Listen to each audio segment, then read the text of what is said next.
lani namshoweta kusuka tindhawini ta ku hambanahambana ka n'we henhla ni muamukela ka Consequence Talents TV. So namuntlha hi ta va kha hi endla album review ya Sunglen Chabalala. Album leyi vitaniwaka Mbyana yi hume 1 week back, and then so hi ta va kha hi hlelahlela na loyi nga tshama na yena tlhelo ka mehe. So xin'wana xa ku lexi ni lava ku mi tsundzuxa xona i ku na Hlanganani Music Festival, Hlanganani Traditional Music Festival leyi nga ta va yi ri koho Mehlareng Stadium a Tembisa hi ti 7 ta December 2019.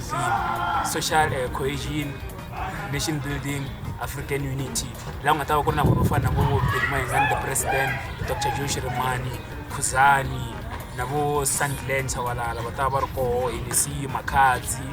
So a hi hlanganeni koho Mehlareng Stadium. For more information followani Manyangadzi the Khomisa on Facebook, mi tlhela mi followa Xitsonga Music Promotion ka Facebook for more information. So tanihiloko ni hlamuserile ku namuntlha hi ta va kha hi bula hi album ya Sunglen Chabalala leyi vitaniwaka ku Mbyana. So kunjhani? Hi tlakusanyana voice na ku amukela ka Consequence Talents TV. So xo sungula before hi ya kula i titwa njhani album ya Sunglen Chabalala? Okay, no, Mr. Mtaka, album ya Sunglen Chabalala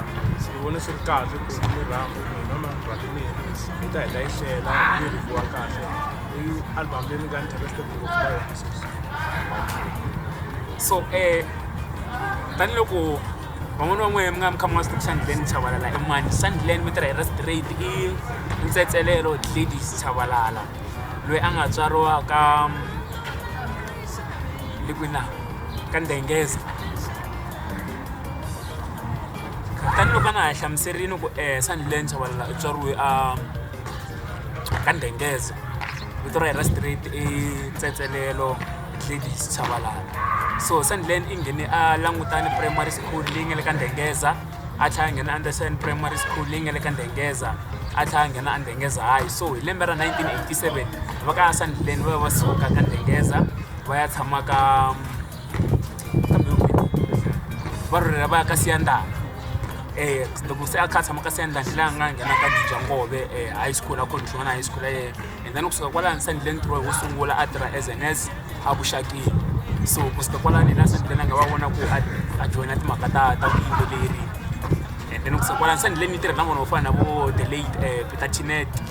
the late Motshabe Muta na vo Gezani Thomas Mzamani na va Patson. So and xin'wana xo ka xo leka vulavula hi Patson, Sunglen Chabalala wa ha tirhe na ti-producer timbirhi ku nga Patson na Evans Mabasa aka Mabevani. So swi komba ku Sunglen wa ha tirhe na vanhu vambirhi as the producer ta yehe since from Biya number 1 up until Biya number 11 leyi nga huma ku vhiki leri nga hundza. So leswi swi endla ku music wa yehe wu tshama wu kahlehle a famba hi layini leyi a preferaka yona kumbe leswi a nga sungurisa xiswona kahlekahle, because loko mi yingisa tinghoma ta Sunglen ma swi twa ku sound ya yehe ya ri hi ndlela leyi a nga fikisa xiswona kahlekahle. So hi sungula timhaka ta album review hi ku zama hi tindlela hinkwato ku yi va yi komile kahlekahle. So hi ta sungula hi title track. So Witness i ta mi teka kusuka kwala ka title track Mbyana a hlamusela ku i twisa ku yini risimu leriya. Lexi hi nga ta ka hi xi cheka mavakelo ya marito, sound, a ti na ti-arrangements, risimu loko va hlavelela ku nghenisiwa ku yini, swi fambe njhani ku ya mahlweni kwalaho. Okay, no, ni khensa ngopfu Mr. Mtaka hi mi tweni ka mi hlamusete kahle. So sweswiwani hi lava ku hi nghena straight le ka ku review album leyi yi nga title kumbe vito ra yona yi nga vitaniwa Mbyana. Okay, so loko mina ni le ku vutiseni kahle ku why ka mavito hinkwawo ka tinsimu leti hinkwato a teka Mbyana a yi veka as a title track. Loko ni cheke kahle laha u vulavula hi swivuriso na swivulavulelo laha kombetaka ku na vanhu va n'wi jeleselaka vo makheleni wa yena masisi va vitana na Mbyana ya yena ku u win ku ni win masisi ende swi vava yena hi ndlela yin'wana Mbyana ku ri la yena Mbyana ku ri la yena va vitana Mbyana va heta ku u win ende swi vava yena. Loko ho cheka kahle munhu loyiwani album ya yena sweswiwani a nga vi na delays nyana ka ku hlwela ku humesa a ku hlwela ku humesa album so loko ni cheka kahle vanhu a va twa kumbe va vula ku u win ma twisisa se va Mbyana ku rila yena se laha ka ku Mbyana leyiwani yi win va vula yena mara ya lava kombeta ku a nga wangi ku okay lexi nga koho laha Sunglen i tirhise ririmi ra Xitsonga hi vuenti i tirhise swifaniso kumbe swikombekiso a nga kongomangi straight mara mhaka yi kulukumba risimu ra Vaba Mbyana i hlamusela hi ku it's like wa ha yimini wa ha tiyini kahle some sort of a bounce back wa ha ri koho musicini kahle Vaba Mbyana ku ri la yena a va vulavula swivulavulo swo tala ku n'winisa risimu kahle loko na ku twa tinghoma leti kahle sechani manyanga ndzi to khomisa kwala ka YouTube ti koho hinkwato se hi hundzela mahlweni ka risimu leri landzelaka no hi ku nakambe laha loko hi langutisa kahle loko ya ka track number 2 leri i Havula Church ma twisisa loko xi ya kahle Sunglen munhu loyi a talaka ku yimbelela hi byala so lawani ka Havula Church u vula u ri muti wa yena se u cincile u vitana se kereke u hundzuku kereke ya yina mara hi kereke leyo ku nga kereke ya byala va yi vitana Havula Church u ni vunyingi yo tisa ya ku tsakisa vanhu hi byala se la a muti wa yena u hundzuku se u vitana ni Havula Church kereke leyiwa va yi vitana ku yini i Havula Church muti wa yena se va n'wi vitana Havula Church vanhu hinkwavo se va tano ka yena so handle ka ku dya nkarhi hi ta hundzela mahlweni hi vulavula hi kaya hi haleni i risimu rin'wana leri twalaka kahle swinene cause i conversation between nuna na nsati loyi n'wansati i vone loyi n'wanuna ku a nga hangalaki hala handle ivi then loyi n'wanuna loko a nghena a vulavula hi mhaka ya ku yini i enge hi ku tshoka ka vanhu ku basa ka vanhu hala handle so even then Sunglen a vuya ku tinyoxi ta misava ti ku lumile se loko loyi n'wanuna se a kombela rivalelo swi vula ku yini i vone n'wanuna ku a nga endla timhaka ta vugangu hala handle even then a famba a endla timhaka ta vugangu hala handle a ya hlangana na mavabyi tinyoxi ta misava swilo leswi nga ku huma humeleleni kwala misaveni se n'wanuna i loyi a nga vuya futhi a vuya ka nsati hi ndlela yeleyo se risimu ku tirhise Sunglen i munhu loyi a nga tlhariha swinene swi ka mhaka ya ku tsala tinsimu ta yena cause ni n'wi twe ka GSR last year ka interview leya ya gondzo ra vutomi tsanga a vula swin'we ta ku it's like tin'wana ta tinsimu va n'wi pfuna ku tsala laha nga mexana vanhu vo fana na vo magayisi so ku tala ririmi ra Xitsonga swinene hi vuenti laha loko ti yingisela tinsimu letani swo la hi ti yingisela yi nga dyanga nchumu kahle and then so ku hindzela mahlweni handle ka ku dya nkarhi cause hamhlonipha swinene hi ta vulavula hi ku na muti kwala se ri ni ku lwa ka risimu ra kaya haleni va khabula yini so sweswi ni ta hundzela mahlweni vulavula hi ku na muti kwala laniwa Sunglen i vulavula as nga ku maybe munhu ku mamazala kahle nsati n'wana i teke nsati loko ambala ntirho kota koho i xinavetiso maburuku i xinavetiso skate i xinavetiso a tlhela ku yini va ta teka leswi ngo n'wana i ta tekeriwa nsati even then a tlhela ku timhaka ta muti tindlela yini ta vulavuriwa byaleni leswi munhu na nsati va ri two va nwa byala se loko va tile byaleni va dakwini va sungula ku vulavula swo hundza swa relationship ya vona se even then a nyika risimu vito ra ku ku na muti kwala na hi hi ku languta mahanyelo ya vo vambirhi kahle so and then ku hindzela mahlweni ku na rirhandzu hi rin'wana ra tinsimu leti twalaka kahle swinene cause laha Sunglen va kha vulavula hi the way i ve na vana i va kurise ku vava hi ku a famba a xavisa a rhwale sweswi a va kha xavisa swona and then a va kha a yimbelela ku Yesu wa vula so mara vana va Yesu va kurini va n'wi pumba vuloyi ehenhla ka album leyi Sunglen tirhisa vutlhari swinene loko n'wana ta yingisela ngopfu kahle because i vulavula hi swilo leswi nga ku humeleni kusukela kwale ka track number 1 mi langutana na vito ra album i swilo leswi nga ku humeleni especially evutomi bya le kaya kahle evutomi bya vanhu vantima kumbe matsonga kahle se vana va kurini va nghena kereke va sungula ku pumba mhana voho hi vuloyi se a hlamusela ku rirhandzu ra manana i tirixaka mali leswi ku nga ntiyiso so hi ta hindzela mahlweni ha kongoma futhi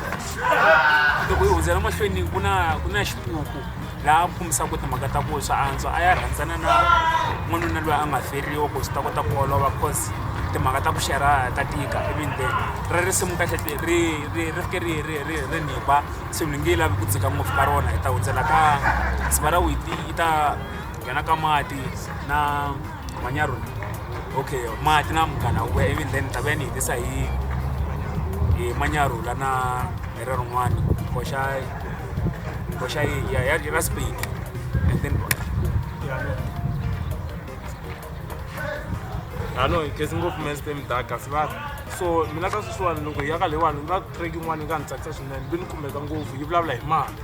vanhu twisisi ve ri hi mati track ya kona u ri u vulavuli hi xivulavulelo kumbe xivuriso lexi vulavulaka ku hi mati a ma rivali ndlela leyi zamaka ku kombeta hi tindlela tin'wana ku ri okay loko ku ri vanhu va ze va va na vuxaka byi nga hleketiwa nakambe mati lama nga halaka kona mati a ma ku rivali which means leswi kumbe n'wina a hi ri na vuxaka khale swi nga koteka futhi vuxaka bya n'wina byi tiya mi va rhandzani loko va hambanini swa koteka ku hi nga tlhela va rhandzana futhi se hi mavonelo ma mina i risimu rin'wana ri dyondzisaka swinene so hi nga ha mahlweni ku na risimu rin'wana ri ri munghana vuya loko u langutisa kahle ku vitana risimu munghana vuya u zama hi tindlela tin'wana u zama ku vula ku okay a ri na munghana loyi a nga n'wi sukela se u lava u ri munghana vuya ka zayoni hi tindlela tin'wana a nga ri na ku ri na munghana n'wana a nga n'wi sukela a zama n'wi byela ku vuya ka mina u ri vuya kerekeni vuya ka zayoni vuya ka yesu u zama ku xavela munhu yisa munhu laha ku munghana loyi a nga n'wi sukela okay loko ya vulavula hi leyo ku vuya munghana vuya even then ku na risimu rin'wana ri vitaniwa manyaro la Sunglen i kahle u tikuma ku ti ndhundhuzela kahle a tlha khensa na vanhu lava a nga tirha na vona ka risimu leri ra manyaro even then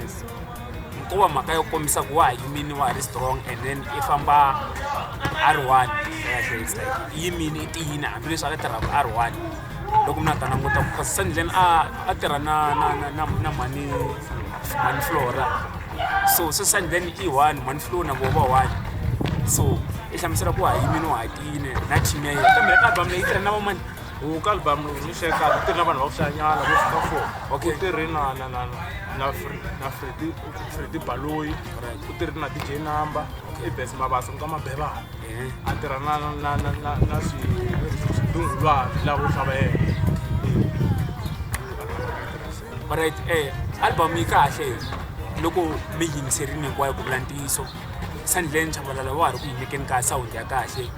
mara loko mi languta target market ya Sunglen hi xitalo i vavasati kahle so a ni tivi a nga kuma ndlela ya ku a feature ti-artist tin'wana ku kota ku just na vanhu va tikuma va kha va tlanga yini va tlanga music wa Sunglen because album hinkwayo mi ta yingisela kahle yi yingiseleka ngopfu ka sayiti ra vavasati kahle leswi yimbelaka hi swo ngopfu vavasati vo va nga heyitaka ngopfu ka swoho and then xin'wana xa kona xi na ku tlhela xi khumba futhi album yi kahle mi twa kahle mara title track kumbexani leswi album yi vitaniwaka swoho swa mabandzwana title track la ni twa ngaku album hambala yi vita rirhandzu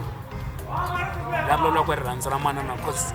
album like title track ya album kumbe no title track kumbe vito ra album track ya kona leyi yi nga ta tsavuriwa then album yi nemiwa after yo yi fanele ku ri track leyi nga na tikelo kahle and then loko mi yingisela risimu ra rirhandzu i risimu leri nga na ntikelo swinene loko swi fika ka mhaka leyi ya album ya Sunglen so swi va ri loko se ya hetisa marito ma ku hetelela hi mhaka album ya Sunglen ku na risimu rin'wana a ni rivele ku swi chela mi ta ni khomela ra koxa yewu la Sunglen a yimbelelaka hi Spade and then swi ta ku music na matimba wa ku hlanganisa tinxaka ta ku hambanahambana kumbe wo hambanisa tinxaka to hambanahambana so lexi nga ku swi vonela kha swi humelela sweswi vo Benny Mayingani vo Henisi na vo Sunglen va hlangana na Spade va chayachana na Spade va pfa va feature na vo Makhadzi sometimes Xivenda va le ku zamaniseka ku hlanganisa tana ku Mr. Professor Limpopo yi na Spade Xitsonga and then Xivenda so i mhaka kahle ngopfu loko Sunglen a teke risimu leri a ri yimbelela hi Spade a ku ri yo phatlisa okay no leswi hi marito mo hetelela ma vulaka ku conclude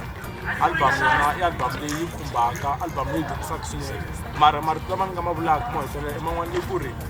a ni ta ku kasi Sunglen tinsimu ta vona va nga ti-base ngopfu ka gender yihi matwisisi because swo fana na kuma ku na munhu loyiwani a nga rhandzi xa byala a hi n'wansati mara kahle tinsimu letona ya tinkhumbi ti khumba vanhu vo karhi a ni ta ku kakalawo ta ku va nga humesa kumbe tinsimu leti ti nga ta angarhela vanhu hinkwavo because sweswiwani va based ngopfu ka vanhu lava va nwa mabyala va tirhandle byala vavasati lava ha kulaka kumbe vilimini